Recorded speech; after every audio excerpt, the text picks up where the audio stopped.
Is that coming up, Mike? Yes, I can see that. Thank you. Perfect.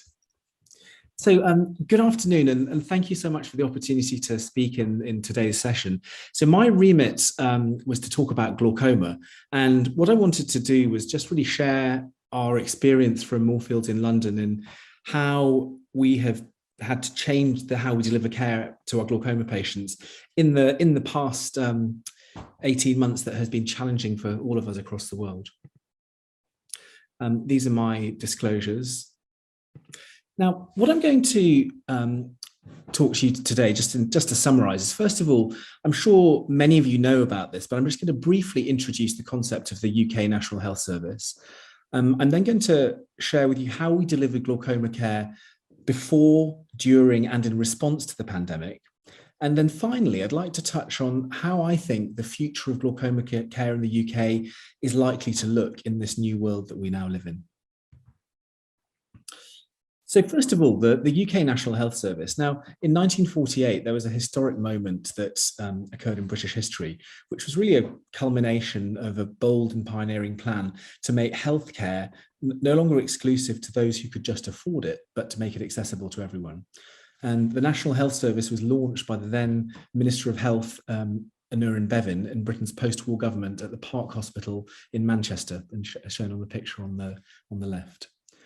And it was here, really over 70 years ago now, that the motivation to provide strong and reliable healthcare to all finally took its first tentative steps.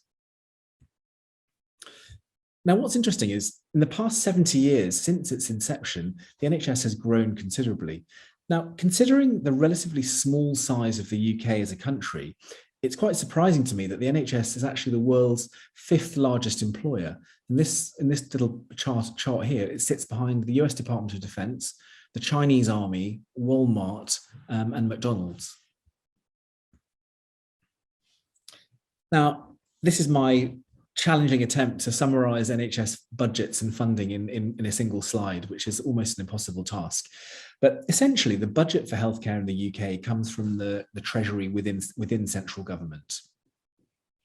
Now, spending on capital projects, regulation, public health, and including vaccination programs is all managed here. Next, money is then passed on to what's called NHS England, who oversee the delivery of some services delivered at a national level, for example, specialised cancer care. And then the majority of the budget is then passed on to local commissioning groups who then buy services for their local patient population from providers. For example, in London, eye care may be purchased from Moorfields. The other thing that is a big priority within the NHS is this concept of efficiency and cost savings. And these mechanisms are really enshrined at every step within NHS funding to try to maximise value for public money.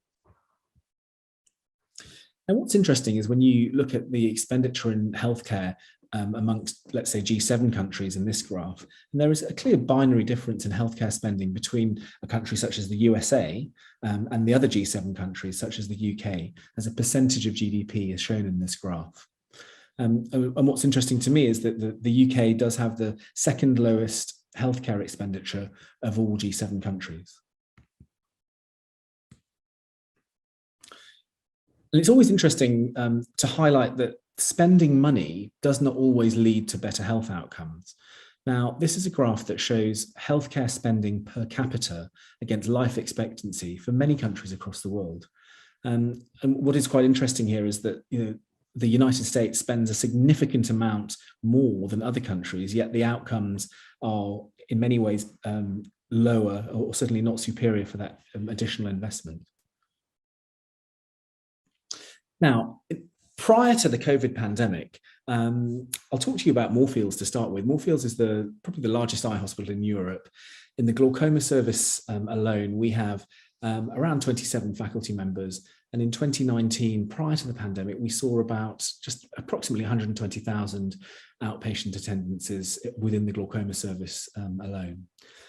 The past 5 years have seen a marked increase in both outpatient and surgical activity. And in order to meet this demand, we have a a stratified three-tier system of care within the glaucoma service. So this is led by consultants, also components that are led by optometrists, and also we have a significant what we call asynchronous or virtual clinical review service. Now, in all honesty, even before the pandemic, the delivery of timely glaucoma care was a challenge in the UK. There were several high-profile cases of patients losing sight due to delayed appointments. These led to national investigations highlighting the issues and really the need for better fail-safe management. And really, this challenge is really related to the fact that we have an aging population who are living longer. And ultimately, this leads to a mismatch between demand and capacity within the hospital eye services for chronic eye diseases such as glaucoma. Now, at the onset of the COVID-19 pandemic, our Prime Minister eventually announced a nationwide lockdown on the 23rd of March. This photo shows the view from the Houses of Parliament in London on the first day of lockdown. Now, if any of you have been to London before, you know, this is normally packed with tourists and commuters. So this really just emphasises what the impact of lockdown was on London and its daily life at the time of lockdown. Now, this lasted for about 3 months with some restrictions eased on the 23rd of June. We then had a 4-week national lockdown in December 2020. And then our third national lockdown was for almost 4 months, starting in January 2021, coinciding with the more deadly second wave of the pandemic, with restrictions easing in April. Now, from the outset, it was clear that the pandemic was really going to redefine how we deliver glaucoma care, both not just immediately, but in the years ahead. Now, our initial priorities really included risk stratification. And in a most sort of simplistic manner, we were trying to balance the risk of sight loss from glaucoma against the risk of death from coronavirus. We really needed to focus on our patients that were more urgent and had real clinical need. And we also needed to protect our vulnerable patients and staff from the pandemic, which at the time was rampaging across London in particular. Now, within our glaucoma service, we really tore up our timetables and ran a pared back face-to-face clinics with multiple faculty members and fellows. And we had a pretty robust backup structure because we had a rolling absence amongst staff of around 20% due to coronavirus infection in the first wave. 2 members of staff at Moorfields died during the first wave of the pandemic, one of whom worked within the glaucoma service. In terms of our new patients, we really only saw urgent internal referrals and cases of acute angle closure. And we used surrogate measures of high risk when trying to work out for our existing patients who we ought to see as a priority. Now, these included recent glaucoma surgery and an intended follow-up interval of less than 4 weeks. And in terms of medium and what we thought were low risk patients, we cancelled 40,000 appointments at the end of March with telephone consultations to touch base and to try to reassure our patients where possible. For 3 months, the surgical management of glaucoma drastically changed. We had no cases of general anaesthesia due to this being an aerosol generating procedure and the risk of increased viral spread. Intervention for uncontrolled eye pressure was limited to a temporizing cyclodiode laser in order to reduce the COVID exposure risk for both patients and staff. And the only cataract surgery that was performed was for acute angle closure. However, our surgical workload was still quite busy because most other London hospitals had completely closed their eye care services due to the need to staff and run COVID wards and makeshift ICUs. What was really quite nice was how in the UK, the National Health Service really came together in response to the pandemic. There was a temporary intensive care unit called the Nightingale Hospital that was built in London at one of the largest exhibition centres within 2 weeks and opened by Prince Charles. There were significant redeployments of staff across the NHS, with a couple of us from Moorfields working within our local intensive care unit at the Royal Free Hospital in London. And really the sense of camaraderie across NHS staff and the national pride and gratitude for our healthcare system was very apparent across the nation. Now, between the lockdowns, the primary challenge was to, how on earth do we manage the 40,000 patients whose appointments we've cancelled? We need to ensure timely monitoring and really reduce the risk of preventable vision loss. Now, prior to the pandemic, despite us having a three-tier stratified care system at Moorfields, we still saw over 80% of our patients in a face-to-face setting. And these were usually, your typical overbooked clinics, very long waits, packed waiting rooms, which was clearly no longer an option in the peri-pandemic era.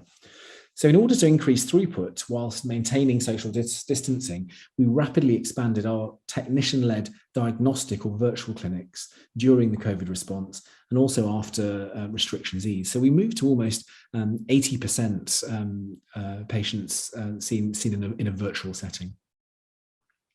Now, virtual clinics are where patients essentially tend to have all of their glaucoma diagnostic tests performed by a technician during approximately a 40-minute attendance before going home. And this really aimed to minimize the time spent by patients in a hospital setting.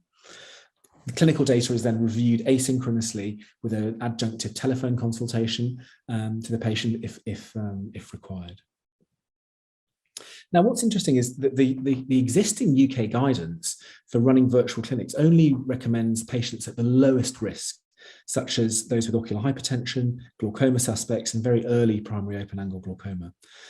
And what we did was, during the pandemic, we carried out an analysis of around 8,000 patients who were monitored over a 3-year period with expanded eligibility criteria, quite similar to the medium-risk patients that we had to cancel at the start of lockdown.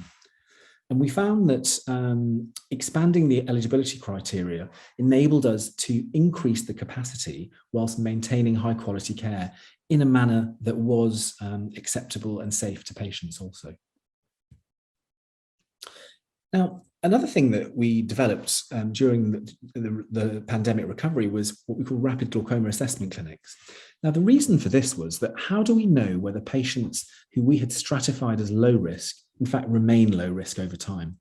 Could low risk patients in fact be unstable and losing vision due to repeated deferrals?